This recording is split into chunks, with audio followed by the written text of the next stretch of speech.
श्री स्वामी समर्थ।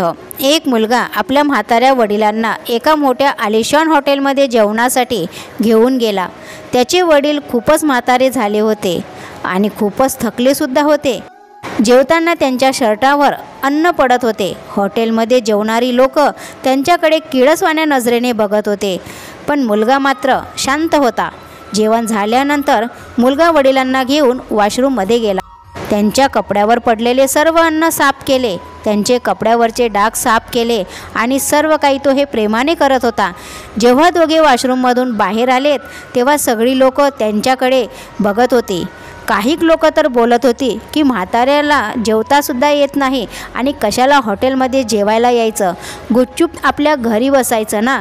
तर काही लोक बोलत होती पब्लिकमध्ये अशा विचित्र लोकांना कोण आणू कसे शकते।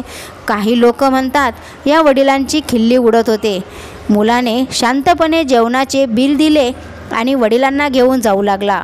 तेवढ्यात त्या हॉटेलमधला एक ज्येष्ठ व्यक्ती ओरडत म्हणाला, बाळा, तू काहीतरी मागे सोडून चालला आहेस असे तुला वाटत नाही का? मुलगा म्हणाला, नाही काका, मी तर सर्व काही माझ्यासोबत घेतलं आहे, मी काहीच सोडून चाललो नाही।